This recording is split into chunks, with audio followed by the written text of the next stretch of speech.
Thank you everyone for being here, and thank you as well for inviting me. I will be presenting new work that is quite a bit divergent from my book, even though it's going to be based on the book, but it's a new direction I want to move in. So it's really fun to actually have all of you here, some of whose work I know from other parts of my academic life and a different context in where I was doing my earlier immigration-related work. So the title of my work, my presentation today is Markets and Life of Earthworms, Sugarcane Farmers, and Surrogate Mothers in Southern Karnataka, India. It's a region that I come from and my family, extended family, still lives in today.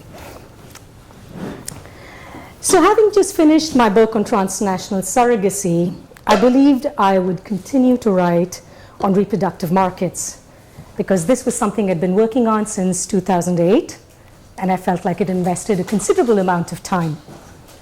But my plans were waylaid last summer in Bangalore, which is where I grew up. Umesha, who's a 30-year-old person who works in the city, and one of his jobs is to drive my father's car, and he was the one who actually helped me do some of my research with surrogate mothers. He tells me he comes from this region called Mandya, down here. I'm sorry, these images are so small. Here's Mandya, here's Bangalore.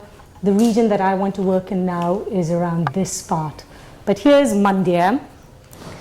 He comes from a sugarcane growing farm and family in Mandya, and he says, there are no more earthworms in our fields, Akka.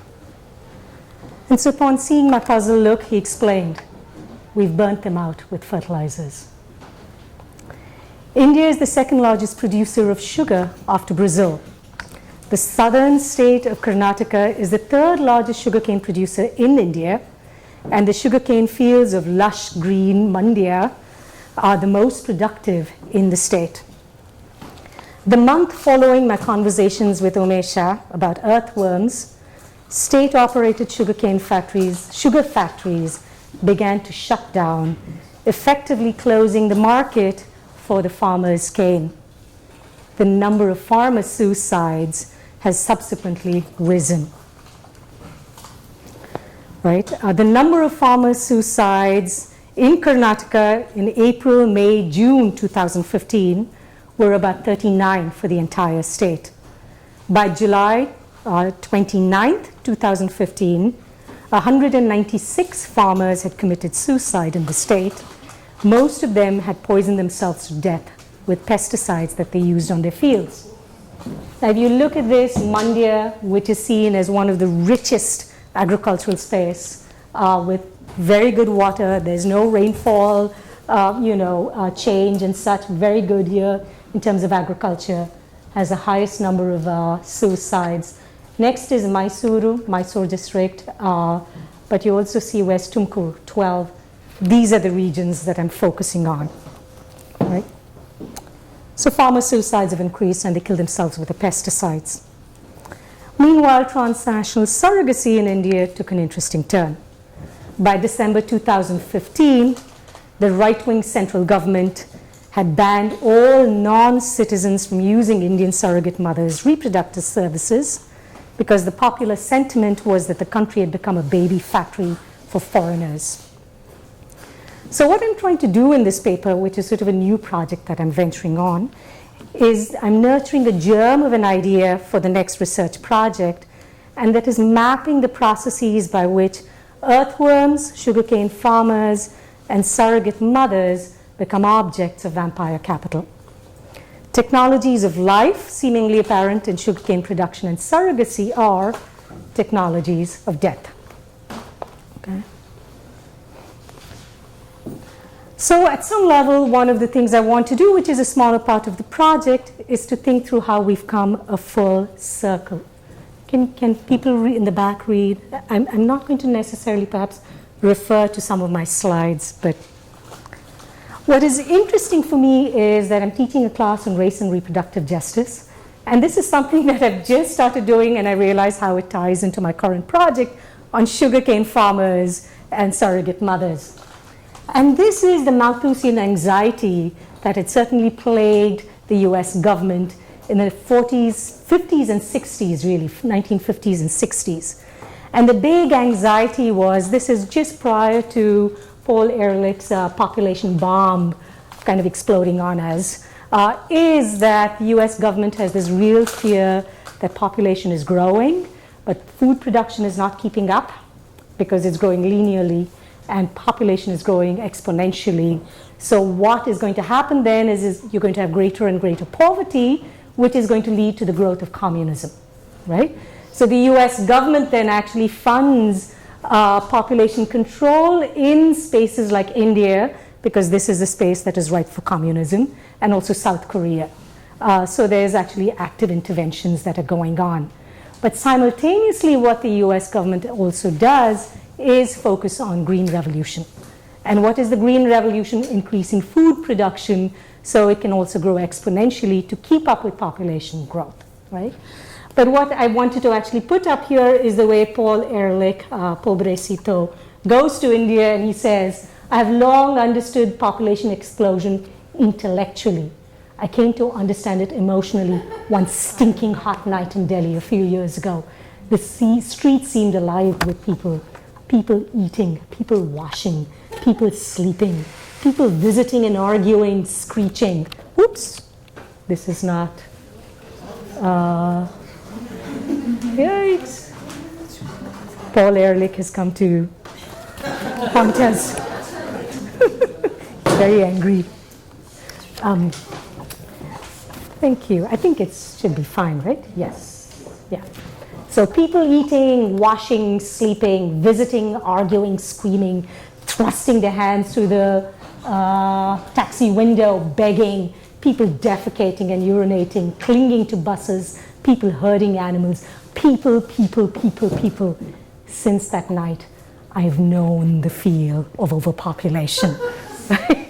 And so there he writes this book, India leading him to worry about this. And so you start thinking about population explosion, where it's really the third world that is leading to this huge pressure on the Earth's resources. And there's also all these newspaper reports about how India is actually going through a famine during the early 60s, and the US is actually sending food aid, which is also going to be tied to targeted population control measures they're going to meet. But one of the things Paul Ehrlich is saying is, perhaps when we send food aid to these countries, we probably need to use drugs there that can also work towards increasing sterility in people to control population, right? So this is the context at some level to think through earthworms, dying sugarcane farmers, and surrogate mothers. Anyway. Now what I want to do for the rest of the paper is this. It's organized in the following manner.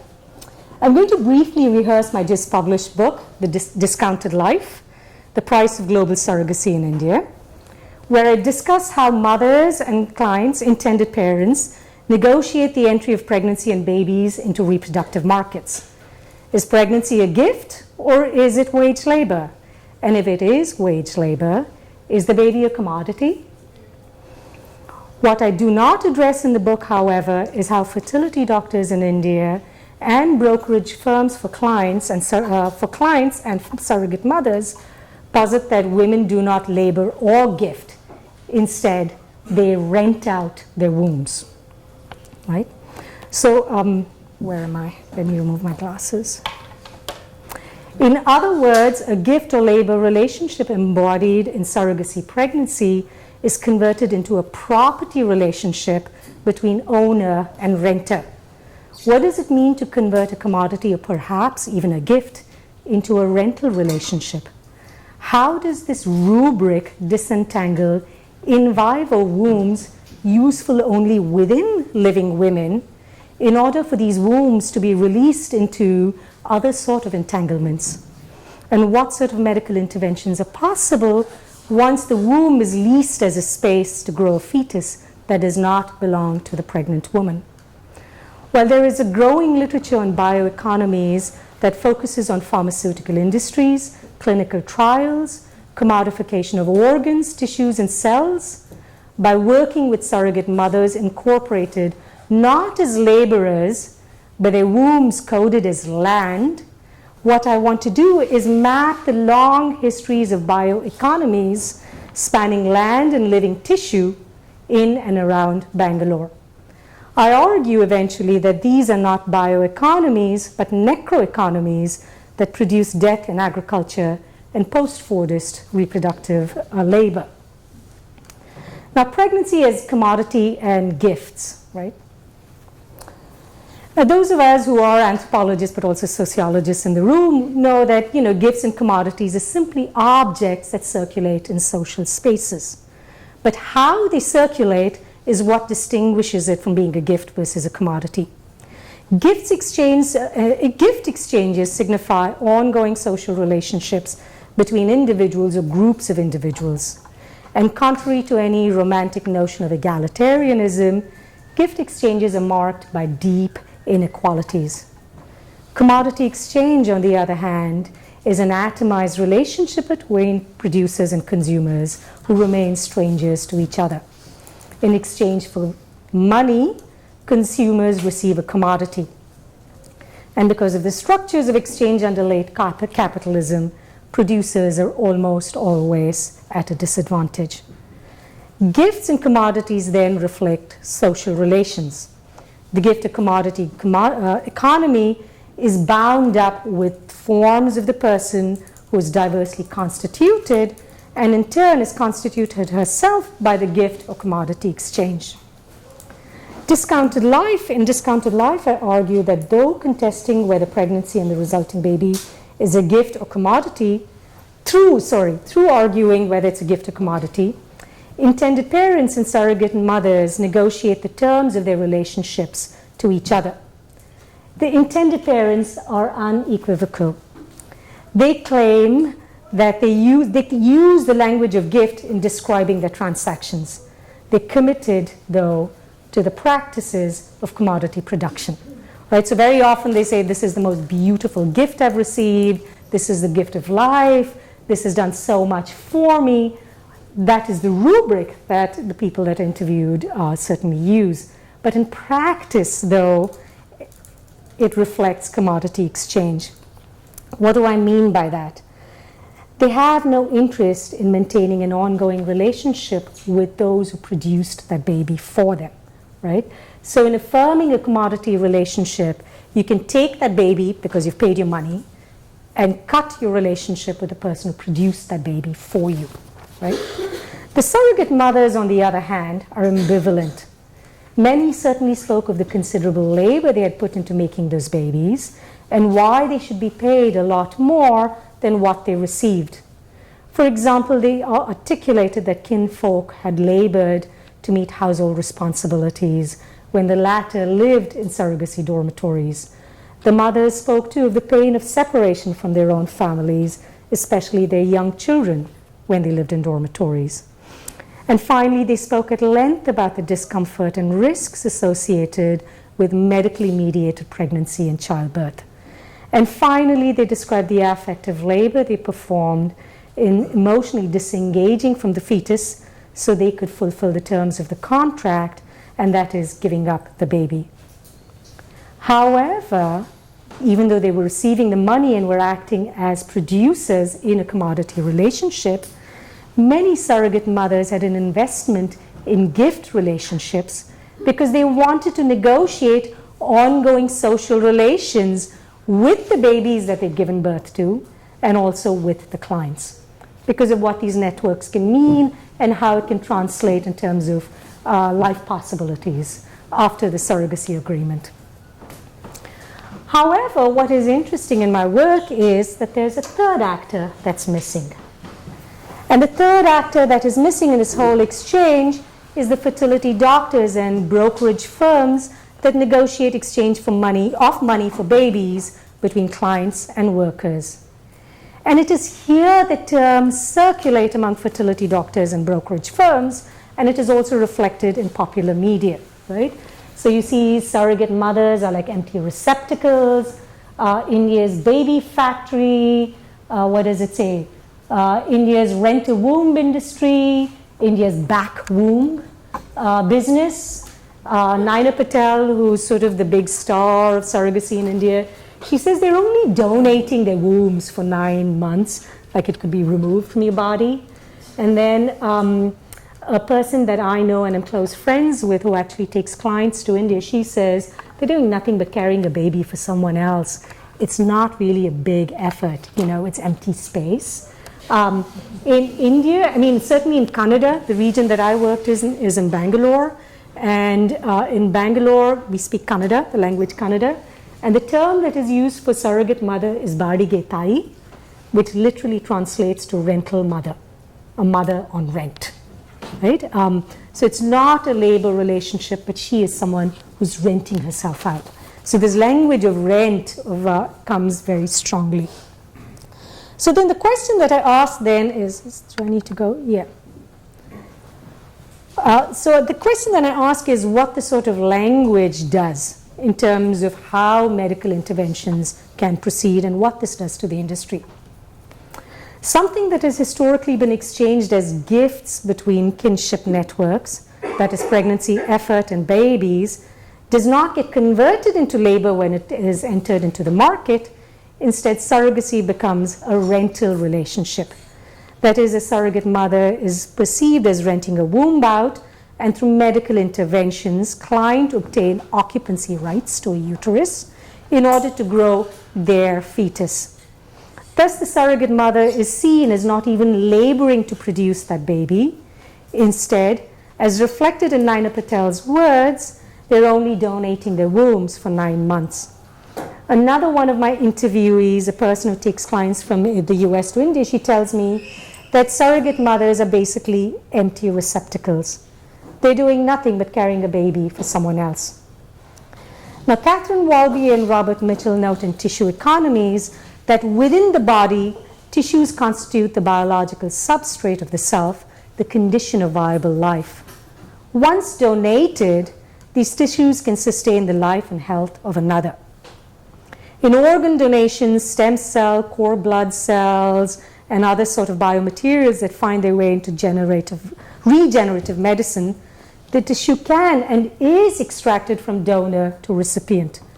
However, in the case of surrogacy, wombs are workable only when they're entangled within women's bodies. They operate in vivo. The problem then for the industry is to disentangle the womb from the woman in order to launch it into other entanglements, namely commercial surrogacy. The question to ask is this: what happens when objects in vivo, living organs, in this case uteri, are cast as rentable property? In the first instance, the surrogate mother is perceived as putting no effort in making that baby, right? She does not even have sex in order to create life. The surrogate mother then becomes the subject of inertness, right? And then where medical interventions happen. So everyone else labors, the embryologist, the person who's going to actually insert the embryo, the medical technicians, they are all the workers and the laborers. She instead is inert material because she's empty receptacle who's going to receive and procedures will be done upon, right? It's not labor. So what then happens is she becomes, her rented out uterus is the substrate, and its potentiality for growing life is summoned through synthetic hormonal infusions into her body. Her uterine lining assessed at regular intervals through transvaginal ultrasounds is synthetically thickened, so embryos implanted in her will root and grow. Because in vitro fertilizations have such low rates of success, surrogate mothers in India are routinely implanted with 4 embryos. And in order to up the odds of a positive, almost full-term pregnancy, 2 women's wombs are rented for 1 single client couple. If all 4 embryos take, then surrogate mothers undergo highly uncomfortable fetal reduction procedures. And finally, almost all surrogate mothers deliver their babies through cesarean surgeries in week 36 to week 38 of their pregnancies, of their gestation. Biological time is converted to technical time and babies now are delivered just in time, so clients can schedule their working lives in order to come and pick up their babies. But also it allows the doctor to calculate what kinds of beds, when beds are going to open up, and how many new clients you can take, right? So the surrogate mother then is rendered inert biological material, her womb now substrate for the twin production of middle-class family values and surplus value. The latter value is added to the labor of embryologists, fertility doctors, lab technicians, and pharmacists who extract eggs and sperm from donors, prepare in vitro embryos, transfer these units of potential life into that fertile but now rendered static womb, perform blood tests, ultrasounds, chart fetal growth, and finally surgically extract that baby from the surrogate mother's womb. Sorry, this was the slide I was supposed to be showing for that. Anyway. For much of the 20th century post-colonial India, something like a war has been waged against working class women's bodies through population control programs. Their bodies perceived as sites of dangerous and overpowering fecundity that needed to be tamed first through IUDs and eventually permanent sterilization. Today, these kinds of policies have led to sterilization being the most common form of chosen birth control among working class women in India. Many of the surrogate mothers I worked with in Bangalore had opted for permanent sterilization as a form of birth control. Though her fallopian tubes are snipped, blocked, or tied, effectively blocking her eggs from ever reaching her uterus can still be prepared to receive embryos that legally belong to clients who are eager to grow their families. Rendered medically infertile, her uterus is now once more magically resurrected into fertility to grow those worthy children who are a priori, even before birth, belonging to upper middle class families. It is not just the state that perceives women as sites for intervention. Women already circulate as daughters, sisters, wives, mothers in the gift economy that marks kinship networks, and their sexuality and reproductive capacities are strictly regulated within kinship networks, right? Surrogacy, however, radically enlarges the working class woman's body from patriarchal family control. Her body and reproductive labor are no longer harnessed as daughter, wife, mother. Instead, surrogacy casts the woman as the sole proprietor of her own body. Now it is her right to use her uterus as she sees fit, which then allows her to rent her womb out. Her body disentangled from patriarchal kinship networks, her womb is further disentangled from herself in order to allow other sorts of medical and market entanglements. So this section, let's see, that was my last slide. This section I titled Earthworms, Farmers, and Mothers in and around Bangalore. Various sociologists have described and theorized on the spatial reconfiguration of the Fordist household with sequestered unpaid reproductive labor within the nuclear household and outside of formal labor markets. But over the past few years, with the rise of contingent work, near stagnant wages, and skyrocketing costs of living, white women have exited their Fordist homes to enter into a post-Fordist economy as wage workers. Simultaneously, the reproductive labor that they used to perform in their homes has progressively been outsourced to a growing proletariat of service workers, most of whom happen to be women of color, house cleaners, nannies, care providers for the elderly. These emergent forms of reproductive wage labor have variously been termed emotional labor, care work, and intimate labor. But transnational surrogacy is not a form of care, emotional, intimate labor because the processes in which the women are involved encompasses far more than caring, emotional, intimate exchanges between mothers, fetuses, and/or clients. Cooper's and Walby's notion of clinical labor comes closest to capturing what is entailed in surrogacy. They define clinical labor as the conversion of concrete bodily material reality into abstract and temporal imperatives of accumulation at the level of the body. Life generates surplus value. It's not necessarily labor that's going to generate surplus value, right? That is, biological processes are transformed into abstract, interchangeable units, complete with politically driven rates of exchange in the market.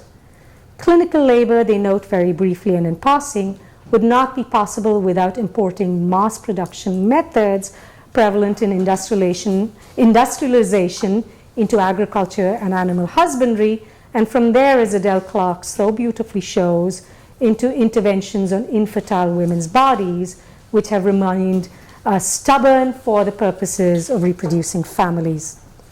Right? Let me jump on and Colin Devore explores how surrogate mothers' uteri are seen as empty spaces that are not in use and therefore can be hired out in order to generate monopoly rent. And I think, Leslie, you were reading Franz Windance's paper who refers Colin Devore's aspect on this. Yeah, you'd read it, yeah.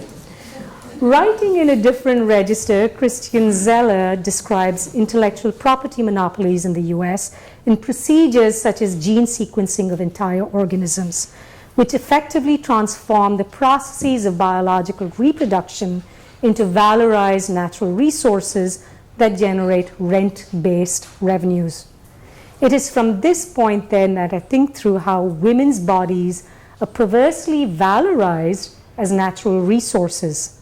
Once they've birthed their own children that nurture kinship networks and patriarchal familial lines, their now fallow wombs can be harvested once again for middle-class families and markets. Their in vivo uteri are analogous to alienable land.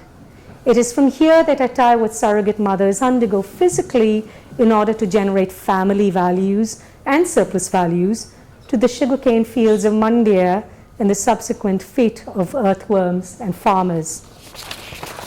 Tracing how land and women's bodies are incorporated into markets allows me to think through bioeconomies not solely as involving in vivo and in vitro human tissues and organs.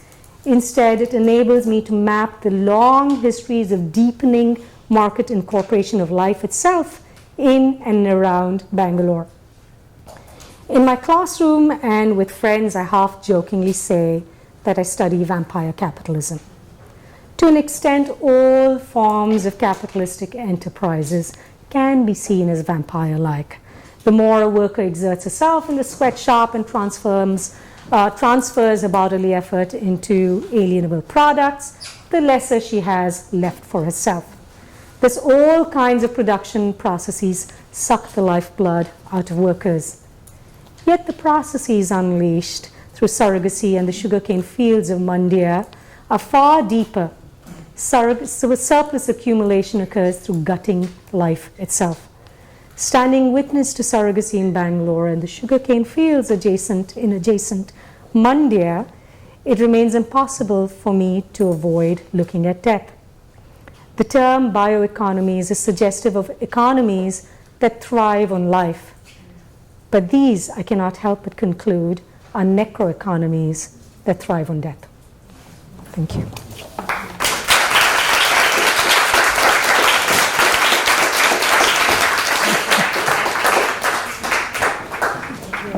Yes, I'll take my own questions. Questions? Yes. Could you just say a bit more about the connection, the necroeconomy in relationship to surrogacy? At some level, you could see that it's not the same as sort of the dying earthworms and farmers who are committing suicide, right? When you think about surrogacy, because it's just a process of giving birth, right? But what is interesting for me is the terms under which surrogacy is performed in India, at least in Bangalore, but certainly in other cases as well, where you're pumping in tons. These women tend to not have a lot of prenatal care or reproductive care prior to entering into surrogacy, right? But once you've entered into surrogacy, there's a lot of prenatal care that goes on, right? All of them have cesarean surgeries. They're cut open between week 36 and 38. There is no postnatal care. If they need postnatal care, they need to pay for it out of their earnings that they've just made through surrogacy. And we don't know what the long-term effects, what's going on. There is no data. No, there is no data. I mean, of course, people will say, well, it's fine because, you know, cesarean surgeries are the most common form of surgery performed in the US, for example, today. And so we've really gotten the technique down, right? We've got so many women open. But that is really not the issue here. The issue is that there's no follow-up care and we don't know what kinds of processes this can lead to. But I was asking a little bit more, I could imagine, but I wondered if you would say more about the connection between the depletion of the fields and the fertilizers. I mean, I can imagine some relationship to the women's bodies and to the hormonal injections and the manipulation and the chemicals in relationship to natural material. But I wondered if you were drawing. I will eventually want to do that. I haven't as yet started doing that. Yeah, no, I think yeah. But also what is interesting is many of these women have had their 1, 2, 3 children and gotten their tubes tied. They've all gotten themselves sterilized. In fact, you know, one of the big points of contention for them was, what did I do for birth control in my interviews? And they would be horrified that my tubes weren't tied. And so say, you women in America, you don't get your tubes tied? You savages, don't you practice birth control, right? And it's like, yeah, but it's not tying your tubes because that is the most common form of birth control there. But what is interesting is many of these women have been egg donors prior to becoming surrogate mothers. So many of the clients who use surrogacy services in India, and these are Indians, but also people coming from outside India as well, tend to use Indian egg donors. They're not all shipped from outside, right? So many of them have actually been egg donors. They've donated their eggs once or twice, and then they get into surrogacy. And usually surrogacy is such that it's not going to be successful the first time. So you'll probably need to do, you know, have your embryo transfer done at least a couple of times, perhaps. So there's been massive, you know, hormonal infusions into the body. So I'd love to do more field work on this to trace these. If it were an area, in this area near Bangalore, where there was a relationship in the families between the sugarcane farmers and the surrogate mothers. Surrogacy, I just didn't know if you were making that connection. Yeah, that might be a bit of a stretch, even though there's certainly quite a few surrogate mothers who come from that region. I don't know whether they belong to the same sugarcane growing families, right? So I'm really thinking about it as much more of a regional process and the incorporation of these lands and bodies into. What is interesting though is most of the surrogate mothers that I worked with were recruited from garment factories. And many of the women in Mandya, like Umesha, drives cars and, you know, hires out as a chauffeur, right, and to different families. Many of the women, Umesha tells me, actually get onto buses or trains, come into work in Bangalore's garment factories and go back. And the garment factories is where you recruit surrogate mothers from. So there's something that's missing in the story that I just laid out, are those garment factories. But yes, I'll need to. Karis? Just a couple of comments. I really like the reworking of the ecofeminist, that idea that there's something to do with these gender relations in this transnational and critical race framing, that there's something to do with the sterilization of life across, not just humans, is connected to the ways that women are treated in neoliberal capitalism, vampire capitalism. But I also really like this idea of the occupancy rights to the womb. But it made me think of, yes, renting the room, but the woman is not the rent seeker. And so then it made me think, then there must be this whole other class of Johns. There must be this whole other class of people that are the rent seekers, or maybe they're big capitalists, maybe they're big capitalists, or maybe they're small, as it were, pimps. Yes, right. This whole that the rent seeker is not the woman, and then the woman becomes more like a service worker, more like a house cleaner or a hospital worker or something, someone who does the housework. Yes, for the rent, to maintain the property for the occupancy rights. Yes, I need to think through. So I thought there was that whole dimension that renting doesn't imply that she is the renter. So even though it's her body and her property, the rent seeking is done by someone else. Yeah. And she then becomes equivalent to the person who maintained that. Like the custodian, she becomes the custodial staff to her body. Occupied body. I Yeah. Yeah, no, I need to think through what it means to actually think about the body as rentable. What does it even mean to think about the body as one's own property, and to bring in this language of property relationships to our own body, right? Because there's also a sense of alienability that comes along with property. If it's my body and my property, then I can give away this, right? So I need to read a lot more about property, for example, then think through what renting means. So yeah, you're right. I'd love to proceed, and then Joshua. I'll let the two of you decide. Related to your very interesting analysis of gift and commodity and relationships. So if you could just add a few details, maybe did actually any of the surrogate mothers that you work with enter into these logics of Gifting. gift, or all of them just use this language? I mean, both parents and surrogate mothers, right? Yeah. Did any of them maintain any type of relationships after that? They were unable to do so. Some of the clients that I interviewed, I just interviewed 20 client parents. Some of the intended parents actually told me the reason they were going to India was so they wouldn't have to maintain a friendship, a relationship, because the differences are so vast. So then it made it easier for them to engage in this sort of exchange, right? And part of the reason why it's so difficult is not because they come from different class backgrounds, race, or what have you, but also surrogacy agencies and also these businesses work very hard to maintain the distance and space. Like any interpreter, for example, that you would have to speak with your surrogate mother is going to be brought in by the surrogacy agency, right? And any kind of conversation you want to have with the surrogate mother is going to be mediated by the agency. So it becomes really hard. So, I mean, to be fair to some of the intended parents, they did try and maintain ongoing relationships, but it became hard because the agency was going to intervene. And the intervention is because to protect the agency's business practices. For example, intended parents are told that they're paying $7,000 to $8,000, $7,000 to $10,000 for surrogate mother services, but the women in Bangalore were getting just $4,000. And in other places, it's far lesser. And $4,000 goes like that in a city like Bangalore. It vanishes in a span of a few months. It's an expensive city. So, yeah. They did say they'd like to, but yeah. Some of the surrogate mothers celebrated their babies' birthdays. So they said that was the day I gave birth to my surrogated baby.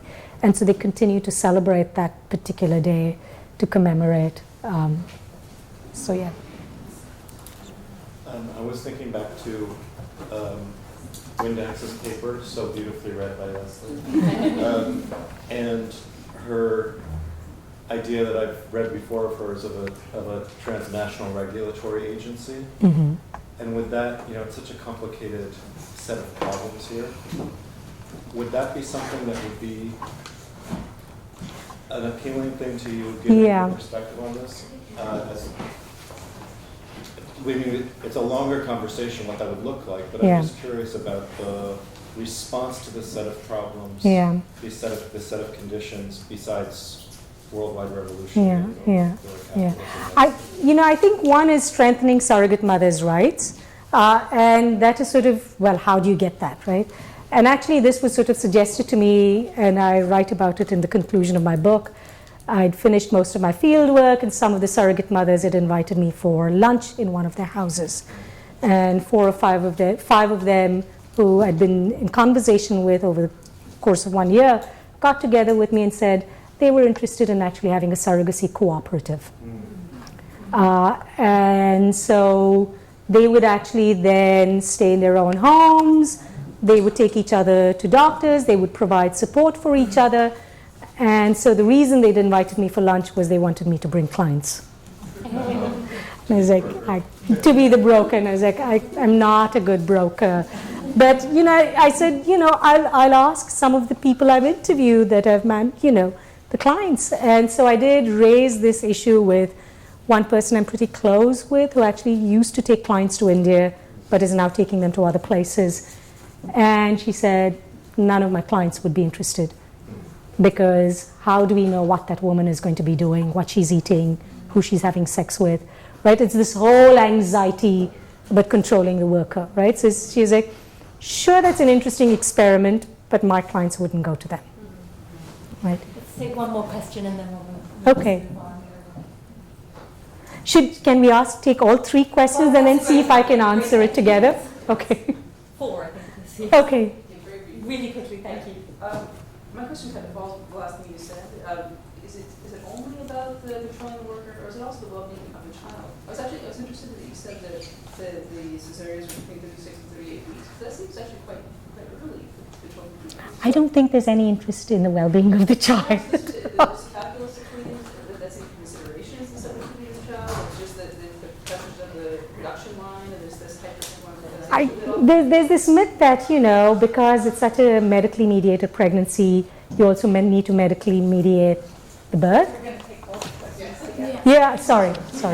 Thank you, Judith. Yes, Leslie, and then Evelyn had a question, and then Nihal as well. I'll try to be quick. This may be too complicated to answer fast, but I'm just thinking about the question of what's sold and told of a bunch of Karen's point, I think, particularly.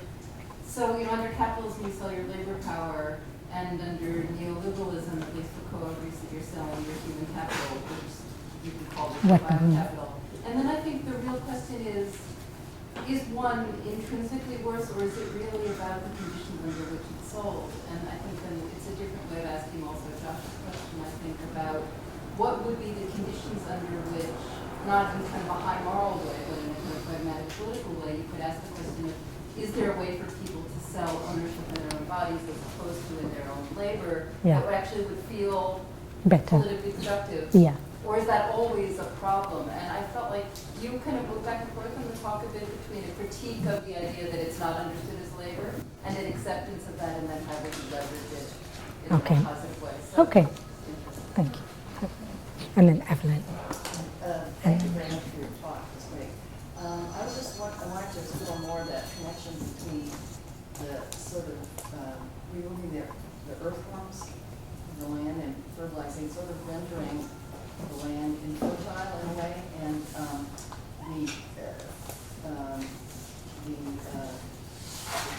tubal liquidation of the women, and sort of using what has now become infertile womb to actually then, fertile. Yeah. So I was wondering whether, in fact, there was a requirement that the women had the tubal ligation in order to have the baby, and also the cesarean seems to me, at least it used to be the case that you really shouldn't deliver too frequently or subsequent children. Yeah. So it's like you're also kind of using up the uterus, and so it's not just this temporary rental, but you're actually Depreciation. depreciation or Yeah. something like that. Yeah. And so I just kind of wondered whether women do repeated surrogacies or they're limited. Yeah. Thank you. And then Mihal, and then I'll try and answer all of them too. I guess mine is a sort of condensed version, I think, maybe of Leslie's, but it might not be. I'm very tired. When you said life generates surplus value, exciting.